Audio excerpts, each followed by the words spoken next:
Vous avez vu écouté ces témoignages de rencontres avec Jésus-Christ. Et découvrir Jésus-Christ, être chrétien, c'est avoir fait une rencontre avec lui.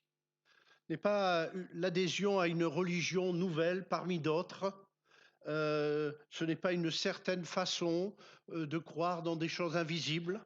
Mais l'évangile, c'est d'abord une rencontre personnelle avec Jésus-Christ. Et c'est ce que nous voulons vous encourager à faire vous-même.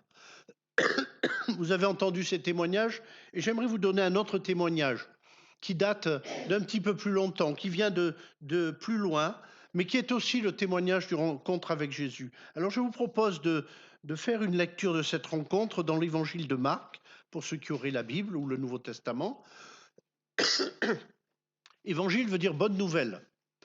Et Marc, c'est l'évangéliste qui a, j'allais dire, consigné un certain nombre de rencontres entre Jésus et les gens de son époque. Donc, dans l'évangile selon Marc, au chapitre 10, et on va lire des versets 46 à 53, 52, Marc 10, 46.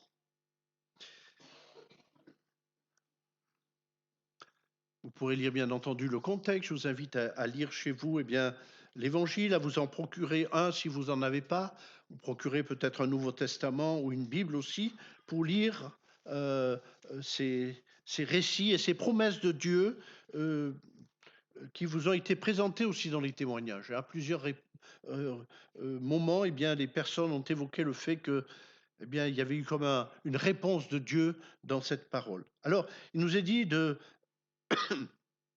il nous a raconté cette histoire de rencontre. Ils arrivèrent à Jéricho, et lorsque Jésus en sortit, avec ses disciples et une assez grande foule, le fils de Timée, Bartimée, mendiant, aveugle, était assis au bord du chemin.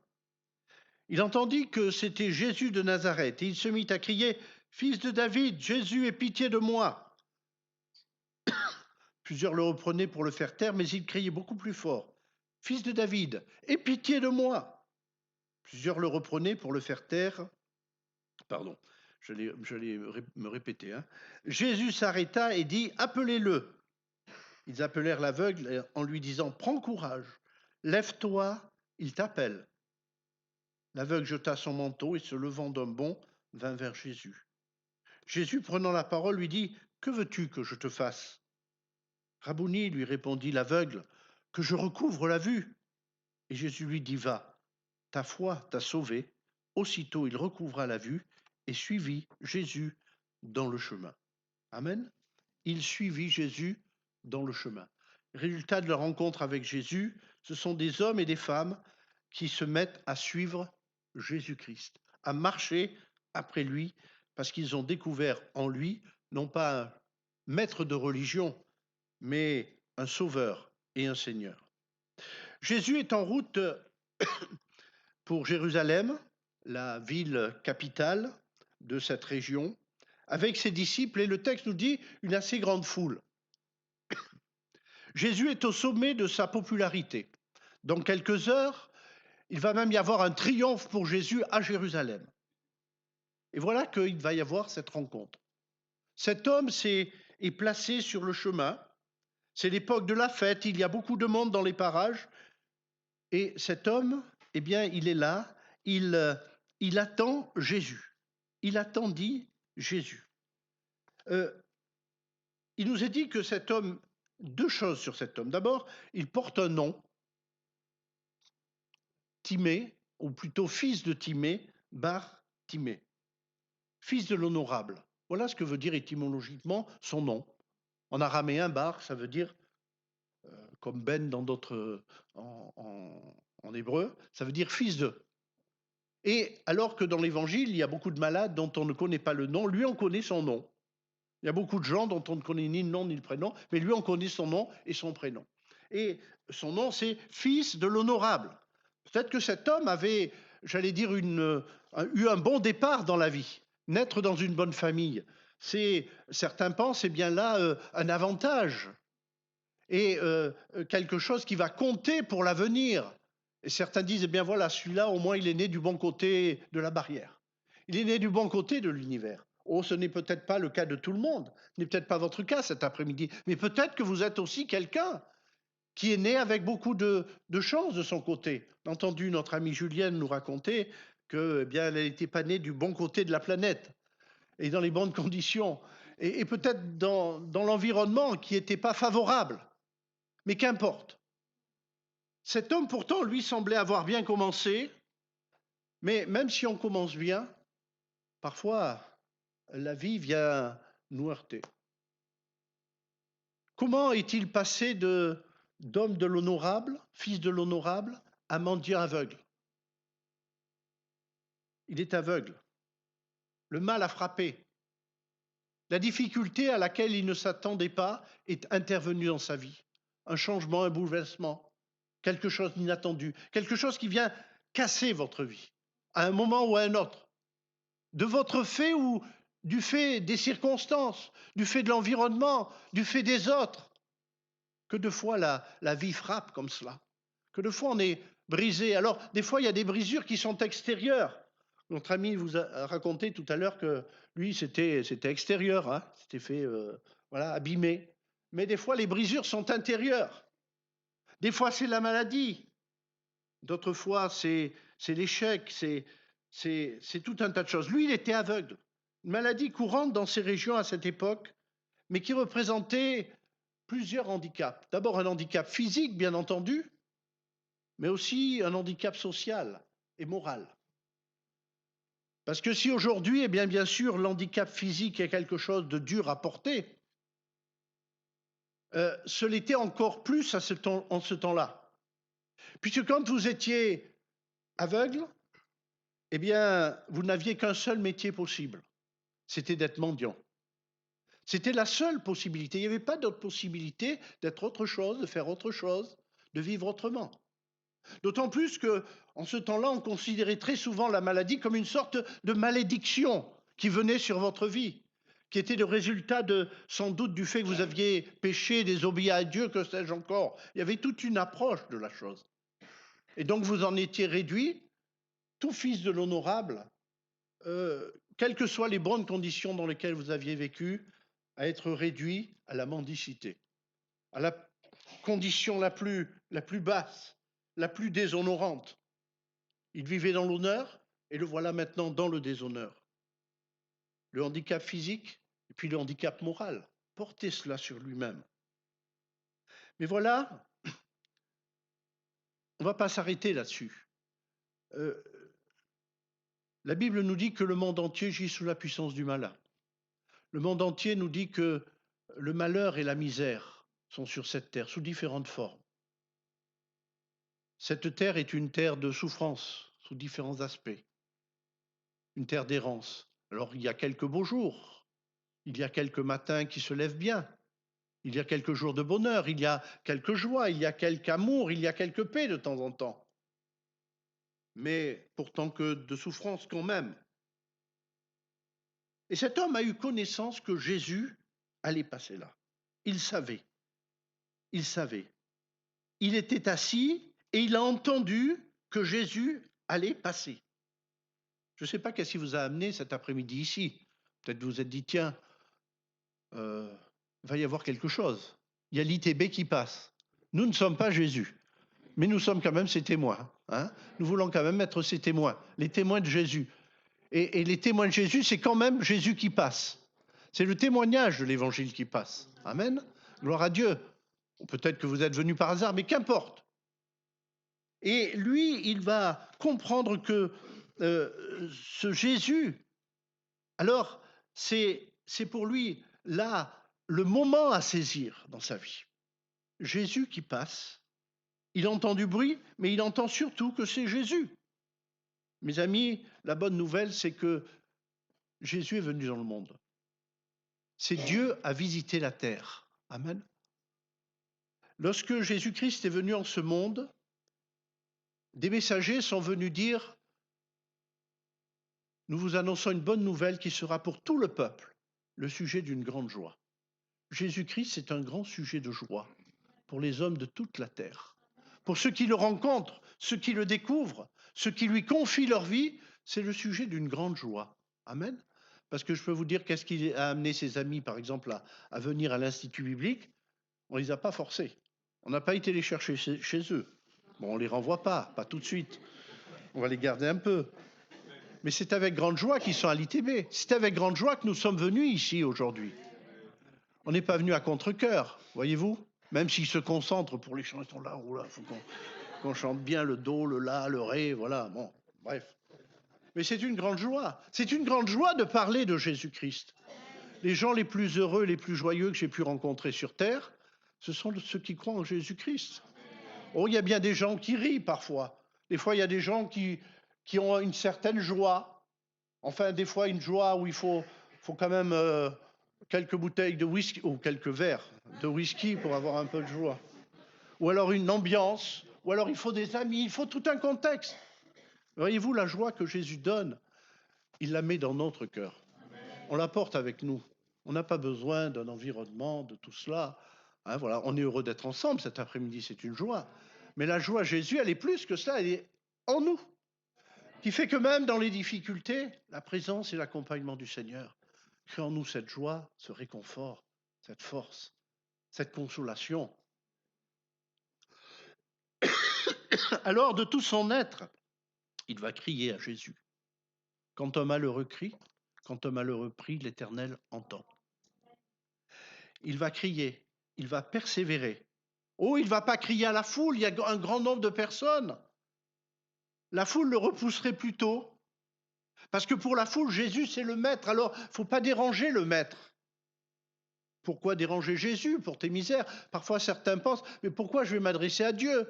Est-ce que vous pensez que Dieu s'intéresse à moi? Est-ce que vous pensez que mes misères, mes questions, mes difficultés intéressent Dieu? Peut-être même qu'on vous a dit, oh, tu sais, ça ne sert à rien d'invoquer le bon Dieu. Ça ne sert à rien, de toute façon, il n'écoute rien. Il ne t'écoutera pas. Hein? Certains vous ont peut-être dit, mais pourquoi tu embêtes Dieu avec tes misères? Est-ce que tu crois qu'il n'a pas autre chose à faire? Certains raisonnent comme ça, en disant, mais je n'ai pas prié Dieu, oh, vous savez, il a tellement à faire. Hein? Enfin, je ne sais plus si le raisonnement se tient aujourd'hui, mais parfois c'est un petit peu ça. Les gens pensent que il faut aller voir un tel, mais que Dieu, bon, de toute façon, ça sert à rien. Et que de toute façon, il ne s'intéresse pas à nous. Que Dieu n'a pas d'intérêt à notre égard. Que s'il existe peut-être, de toute façon, il ne s'intéresse pas à nous. Et lui, Jésus, on pouvait aussi penser cela. Jésus, mais il ne s'intéresse pas. Il va être dans quelque temps acclamé roi. Que faire de toi? Ne l'importe une patte par tes cris. J'aimerais vous dire que Dieu s'intéresse à vous. Le grand Dieu du ciel et de la terre s'intéresse tellement à nous qu'il a envoyé Jésus-Christ, son Fils, son unique, descendre sur la terre. Quand un malheureux crie, l'Éternel entend. Psaume 34, verset 7. Amen. Psaume 34, 7. Quand un malheureux crie, l'Éternel entend. Alors Jésus, qui est l'envoyé de Dieu, qui est ce Messie, ce messager de Dieu, il va s'arrêter. Jésus n'est pas venu sur cette terre glaner des lauriers, de la célébrité, avoir 15 millions de followers. Jésus est venu sur cette terre pour guérir les cœurs brisés, pour réconcilier les hommes avec Dieu et pour les amener sur le chemin de la vie éternelle, le chemin du salut, le chemin de l'espérance. Jésus n'est pas venu sur cette terre pour se faire une popularité, pour devenir un homme politique célèbre, pour qui on aurait pu voter. Il aurait pu le faire. À un moment, on a dit, vive celui qui est le roi. On voulait quelqu'un qui débarrasse la Palestine des Romains. Alors Jésus s'était tout trouvé, vous pensez? Il y avait beaucoup de gens qui le suivaient, allez, une petite révolte, et puis voilà. Jésus aurait pu dire, tiens, c'est intéressant ça. Ça n'intéresse pas Jésus. Il s'arrête sur le chemin où les gens veulent le faire roi. Jésus n'est pas venu sur cette terre pour briller parmi les hommes. Il n'est pas venu pour avoir de la célébrité. Il n'est pas venu pour que son royaume s'étende sur cette terre. Jésus a dit, mon royaume n'est pas de ce monde. Il n'est pas venu pour être connu. Et pourtant, qui est plus connu que Jésus-Christ? Quel est le message qui perdure depuis le plus longtemps, si ce n'est le message de l'Évangile? Et pourquoi cela? Alors que Jésus n'a jamais levé d'armée, alors que Jésus n'a jamais monté de parti politique, alors qu'il n'a jamais remporté aucune élection, alors qu'il n'a jamais gouverné aucun pays. Pourquoi son nom reste? Parce que son nom est une bonne nouvelle pour le malheureux qui crie, parce que son nom, c'est le nom qui sauve, parce que son nom, c'est le nom qui pardonne, c'est le nom par lequel nous avons les réconciliations avec Dieu, c'est le nom par lequel nous pouvons être transformés, changés, c'est le nom de Jésus-Christ. Et cet homme crie à Jésus, il appelle, il le prie. Qu'est-ce que c'est qu'une prière? Est-ce que c'est une formule que l'on récite comme ça? Ou est-ce que c'est le cri de notre cœur qui s'adresse à Dieu? Vous voyez, ces amis, dans leur témoignage, ont parlé de prière. Peut-être qu'ils n'ont pas appelé prière, mais qui ont été un cri vers Dieu. La prière, c'est pas dire à Dieu des choses que d'autres ont dites et puis pas savoir ce qu'on dit, ou réciter une récitation. Prier Dieu, c'est lui parler. Amen. Nous croyons que Dieu est vivant. Nous croyons que l'Évangile nous parle d'un Dieu vivant, d'un Jésus-Christ ressuscité, qui entend nos prières. Et c'est pourquoi nous le prions, c'est pourquoi nous l'invoquons, c'est pourquoi nous lui parlons. Comme on peut parler à son ami proche, comme on peut parler à son ami proche, et qui nous entend mieux qu'un ami proche. Il nous entend mieux que nos amis. Vous savez, il y a des gens qui veulent être entendus. Alors aujourd'hui, bon, vous avez toutes sortes de moyens de vous faire entendre. Hein. Vous pouvez téléphoner à quelqu'un, vous pouvez crier dans la rue, vous pouvez même mettre sur les réseaux sociaux. Maintenant, il y a des gens, ils mettent tout sur leurs réseaux sociaux. Mais ils ne sont pas forcément entendus pour autant. Et ils ont plein d'amis, enfin, qui sont, on ne sait pas trop s'ils sont des amis, mais des gens qui vous mettent des posts, des prêts, des posts, toutes sortes de choses, et finalement, eh bien, au bout du compte, on se sent toujours seul, on se sent toujours vide. Mes amis, il y a un ami qui est nécessaire dans votre vie, c'est Jésus-Christ, parce qu'il entend vos prières. Et lui, Jésus, il demande qu'on appelle l'aveugle, faites-le venir. Jésus s'arrêta et dit, appelez-le, appelez-le. C'est pour ça qu'aujourd'hui, nous sommes là comme des gens venus pour vous appeler à Jésus-Christ, pour vous appeler à venir Jésus-Christ. Et on a dit à cet homme, prends courage, lève-toi, il t'appelle. J'aimerais cet après-midi simplement que vous puissiez comprendre cela, c'est que nous sommes là pour vous dire, mes amis, prenez courage, Jésus vous appelle. Encore aujourd'hui, au travers de l'évangile prêché, c'est un appel que nous lançons. C'est une bonne nouvelle à venir à Jésus-Christ. Venez à Jésus. Alléluia. Venez à Jésus. C'est un appel. Nous relayons cet appel. Nous ne sommes pas nous les messies. Nous ne sommes pas nous les sauveurs. Nous ne sommes pas nous ceux qui pouvons par nous-mêmes vous apporter quelque chose. Mais nous vous faisons connaître ce que nous avons reçu. Nous sommes les témoins. Nous sommes les témoins d'une chose que nous avons vécue, que nous avons expérimentée, qu'ont expérimenté les gens au 1er siècle. Et alors, on a l'impression que ça, c'est du passé. Ben non, vous avez entendu des gens du 21e siècle, parce qu'ils sont du 21e siècle, ceux-là, là, qui ont entendu le témoignage, qui rendent témoignage de la même chose. Cette semaine, j'étais dans un rassemblement et là, on a eu le témoignage de choses qui se passent au Pakistan.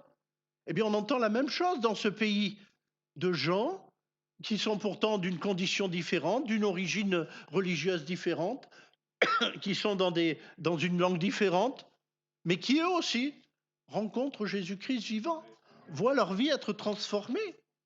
Eux aussi sont délivrés de toutes ces choses dont on a parlé. Quel que soit le monde, quel que soit l'endroit, quel que soit l'âge que nous ayons, la bonne nouvelle de Jésus-Christ s'applique. Et là, voilà que cette foule qui disait d'une façon, dit d'une autre. Vous savez, ne basez pas votre avenir sur les paroles de la foule. Un jour, elle dira oui, l'autre jour, elle dira non. Le monde autour de nous est tellement versatile. Un temps, il n'est pas religieux, et puis le lendemain, il devient très religieux. Aujourd'hui, les gens qui étaient contre la religion deviennent aujourd'hui des gens tellement pleins d'appétit pour toutes sortes de spiritualités. La foule change, l'évangile ne change pas. Cet évangile éternel, cette bonne nouvelle qui résonne à travers les siècles pour tous les hommes et toutes les femmes, et qui ne changera pas. Dieu a tant aimé le monde qu'il a donné son Fils unique, afin que quiconque, au travers des âges et des siècles, croit en lui, ne périsse pas, mais qu'il ait la vie éternelle. Alors cet homme Que va-t-il faire quand il entend cet appel? Qu'allez-vous faire cet après-midi? Vous entendez cet appel? Je ne sais pas pourquoi vous êtes venu ici. Peut-être que simplement vous êtes venu en disant, bon, cet ami-là, il me casse les pieds. Ça fait 5 fois qu'il me dit de venir à l'église évangélique. Je n'avais pas envie de venir. Bon, cet après-midi, j'ai pas grand-chose à faire. Le programme télé, il n'y a pas de rugby, il n'y a pas de machin, il n'y a pas de truc. Je ne sais pas quel est votre hobby. Eh ben, finalement, je vais venir. Voilà, comme ça sera fait. On n'en parlera plus. Hein, voilà, je ne sais pas pourquoi je viens, mais je viens, hein, comme notre amie, elle est venue, puis après, elle ne pouvait plus faire autrement que venir. Voilà, moi. Pas toujours comme ça, mais enfin, donc, oui, un appel, mais cet appel appelle de votre part une réponse maintenant. Qu'allez-vous faire de cet appel? Que ferez-vous de Jésus-Christ? Qu'allez-vous faire de cet évangile? Est-ce que vous allez simplement le ranger au rayon nouvelles expériences que j'ai faites cette année? Est-ce que vous allez le ranger simplement, maintenant je sais qui sont ces évangéliques-là, j'ai vu, ou au rayon, ah maintenant je connais la Bible, j'ai entendu comment ils prêchent? Je ne sais pas où vous allez caser cette expérience que vous êtes en train de vivre là, dans ce moment et dans ce lieu. Tiens, j'ai entendu des gens qui chantent, tiens, c'est des chants nouveaux. Tiens, c'est bizarre ce nouveau style de chant religieux. Moi, je pensais que c'était plutôt en latin et recto tono, là, hein, voilà, bon, bref, comme on chante dans les monastères. Non, mais c'est un peu différent, mais finalement, c'est une nouvelle expérience, tiens, pourquoi pas, etc.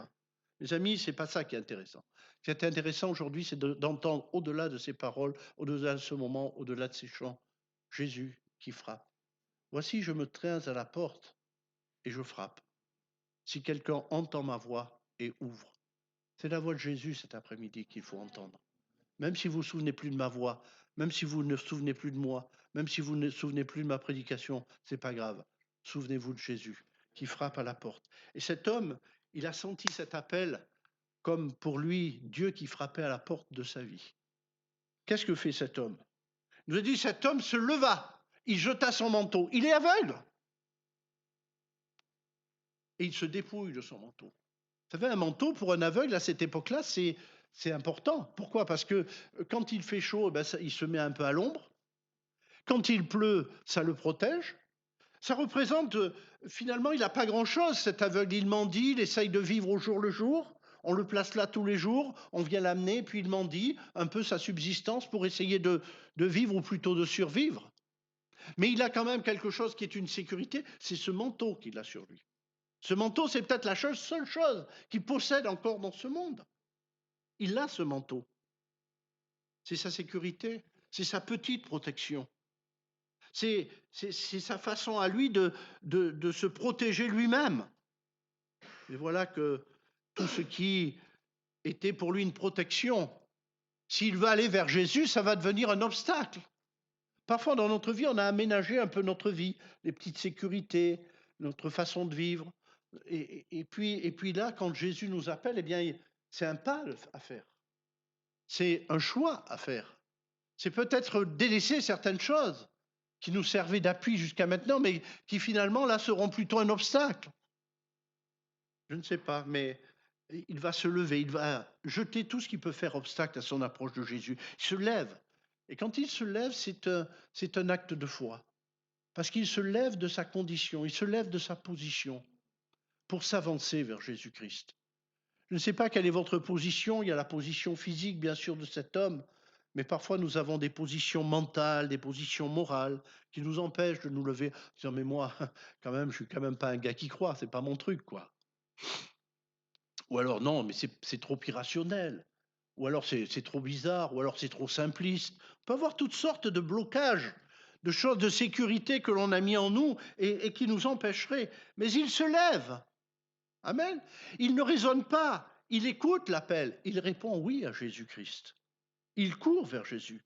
Il ne se préoccupe pas des pierres du chemin, de la foule qui est là. Qu'est-ce qu'on va dire de moi? Qu'est-ce qu'on va dire de moi si demain je dis, eh bien, voilà, hier j'ai cru en Jésus-Christ et mon cœur a été changé. Qu'est-ce qu'on va dire de moi? On peut, dans le monde, on se préoccupe de toutes choses. Même les gens, vous savez, les plus indépendants, ceux qui disent, vous savez, moi, n'importe, moi, de toute façon, qu'importe ce qu'on dise de moi, moi. Ouais, bon, bref. Souvent, ceux qui se vantent le plus d'être indépendants et libres, c'est ceux qui le sont des fois le moins. Enfin, bon, ça, c'est autre chose. Ou ceux qui disent, moi, le candidaton, j'en ai que faire, mais quand même, ils regardent si ils ont toujours les amis, s'ils ont toujours les gens qui les suivent. Ils veulent quand même pas. On est quand même différent des autres, mais pas trop quand même. Vous voyez, mes amis, l'évangile de Jésus-Christ nous libère de tout cela. Parce qu'il nous amène la vraie liberté, celle du cœur. Amen. Celle de la paix avec Dieu. Celle de la vraie vie. Pas celle qu'on se donne. Vous savez, alors aujourd'hui encore, c'est encore plus facile de se donner une fausse vie. Hein, on peut se donner une vie, une apparence et tout ça. Moi, ça va, ouais, voyez, ça marche, mes affaires, ça marche, t'inquiète pas, ça va bien pour moi, tu vois, voilà. Et alors, aujourd'hui, on a même d'autres moyens de travestir sa vie. Alors, les réseaux sociaux, ça, c'est formidable. Hein. Alors, il y a des gens, ils sont nés à New York, par exemple. Hein, ou alors ils ont fait l'université de ce je sais pas quoi. C'est sur leur Facebook. En fait, ils sont jamais sortis du canton, mais ils se donnent des réputations. Il y en a même qui se donnent des diplômes. J'ai vu certains. Je dis, waouh, ils ont au moins des doctorats. Bon, voilà, ils ont un doctorat de bon, je sais pas trop quoi, moi, de ramasseur de feuilles, mais bon, bon, ça peut être un doctorat aussi, hein, voilà, pourquoi pas. Enfin, on peut se donner toute une vie comme ça. Et puis alors, bien sûr, on va pas prendre la photo le matin quand on se réveille pour mettre sur son réseau social. Hein. On va prendre quand même la photo. Bon, on passe une demi-heure devant le truc là. Après, on va faire le retouche avec Photoshop pour quand même avoir le meilleur look possible et se donner une vie, waouh, chouette, waouh, c'est super. Enfin, ça, c'est plutôt les ados, hein, voilà. Mais on veut donner une apparence de quelque chose. Mes amis, Jésus connaît le fond de notre cœur. Il nous voit quand on se lève le matin et que ça va pas, ou quand on souffle le soir et c'est encore pire. Il nous voit dans les moments où on veut que personne nous voie. Et il sait ce que personne d'autre ne doit savoir. Tout est mis à nu devant lui. Et il nous appelle à venir à lui tel que nous sommes. Laissons tomber les manteaux, dépouillons-nous. Et pour cet homme, une seule chose compte, il a compris pour lui, que là est la solution, que là est la guérison pour son corps. Venir à Jésus. Venir à Jésus. Et voilà que cet homme s'approche de Jésus. Vous savez, quand on est près de Jésus-Christ, quand on le reçoit, qu'on ouvre son cœur et sa vie, il se passe toujours quelque chose. Quand on laisse tomber les faux semblants, les beaux manteaux ou les manteaux moches qu'on a, qu'importe, quand on ne s'occupe pas du chemin, mais qu'on s'approche de Jésus-Christ, que de vies changées et transformées, ici, là, ailleurs, au premier comme au XXIe siècle. Jésus-Christ est le sauveur du monde. Il est le secours dont nous avons besoin. Il est notre Seigneur. Et Jésus va lui poser cette question maintenant. Que veux-tu que je te fasse? Quelle question pour Jésus en présence d'un aveugle? Est-ce que Jésus ne voit pas que cet homme est aveugle? Alors ça saute aux yeux. Non, non, Jésus ne pose pas la question parce qu'il ne sait pas. Mais il pose la question pour que cet homme puisse exprimer sa foi. Que veux-tu que je te fasse? Juste une petite pièce, Jésus. Peut-être que quelqu'un dira non, Seigneur, voilà, bon, là, aujourd'hui, j'ai un problème. Seigneur, juste résous mon problème, mais touche pas au reste de ma vie. Mais là, il pose la grosse question au Seigneur. Que veux-tu que je te fasse? Seigneur, que d'une vie dans les ténèbres, je recouvre la vue. C'est énorme. C'est grand. C'est compliqué. Peut-on demander des choses compliquées à Jésus-Christ? Oui, on le peut. Peut-on s'attendre à lui pour les choses qui paraissent impossibles aux hommes? Oui, on peut s'attendre à lui. Jésus-Christ est le Seigneur du ciel et de la terre, celui que Dieu le Père a envoyé sur la terre pour apporter la lumière parmi les ténèbres.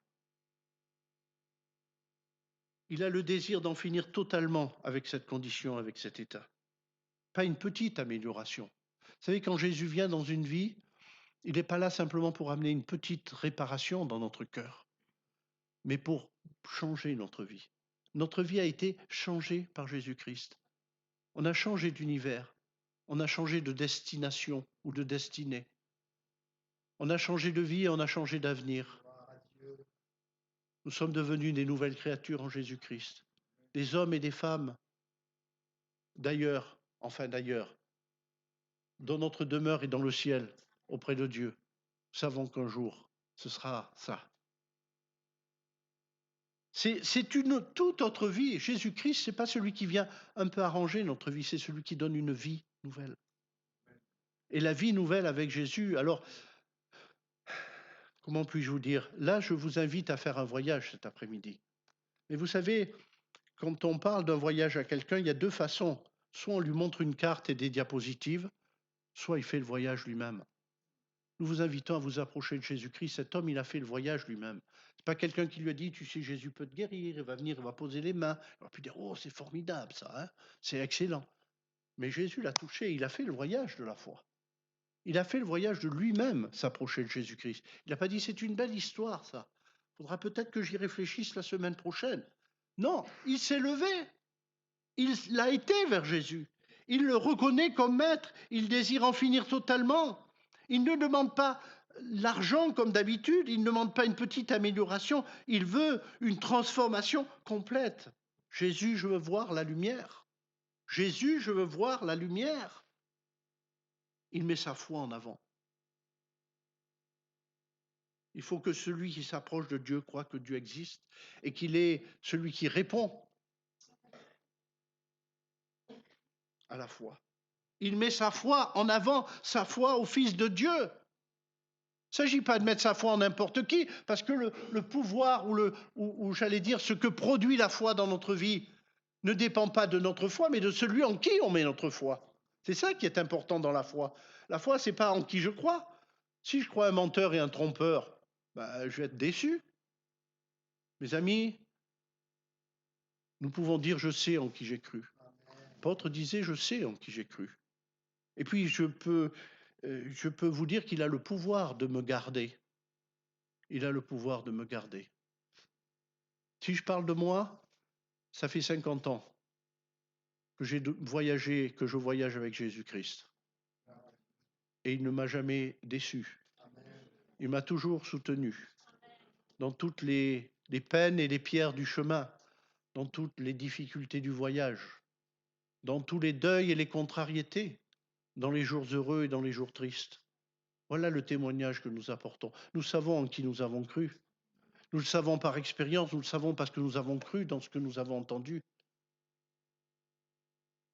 Et aujourd'hui, nous vous apportons cette bonne nouvelle. Certains disent, oh, vous savez, si l'évangile, ça pourrait changer les gens, ça se saurait. Ben oui, mes amis, ça se sait. Ça se sait. Peut-être que vous, jusqu'à aujourd'hui, vous ne l'avez pas su, mais ça se sait. Jésus-Christ est vivant. Jésus-Christ répond. Il met sa foi en avant, sa foi au Fils de Dieu, cet homme. Il confesse sa foi. Ta foi t'a sauvé. Il nous a dit, aussitôt, il recouvra la vue. J'aimerais terminer en disant que il y a aussi cette expérience à faire cet après-midi, en disant Seigneur, aujourd'hui je veux te remettre ma vie. Aujourd'hui, Seigneur, je veux passer des ténèbres à ton admirable lumière. Aujourd'hui, Seigneur, le mal qui est en moi, je veux, Seigneur, que tu m'en délivres. Je compte sur toi. Je crois que tu es le sauveur du monde, tu es le sauveur de tous les hommes. Tu ne fais pas d'exception, tu ne fais pas d'acception de personne. Seigneur, aujourd'hui, celui qui s'approche de toi, tu le reçois. Dieu a tant aimé le monde qu'il a donné son Fils, afin que quiconque croit en lui ne périsse point, mais qu'il ait la vie éternelle. Chers amis, cet après-midi, Jésus-Christ est là présent. Comme vous l'avez entendu dans ces témoignages, Jésus-Christ est encore le sauveur du monde. Lorsqu'un homme s'approche avec un cœur humble, simple, reconnaissant sa peine, reconnaissant son errance, reconnaissant son impossibilité de se transformer, mais disant Seigneur, je viens à toi tel que je suis, prends-moi. Seigneur, comme cela nous a été dit dans le témoignage aussi, Seigneur, je viens avec tout ce que je suis, mes peines, mes souffrances, mais aussi mon péché, Seigneur, mon iniquité, mon oubli, ma moquerie, toutes ces choses, Seigneur. Je me reprends auprès de toi, je te dépose ma vie.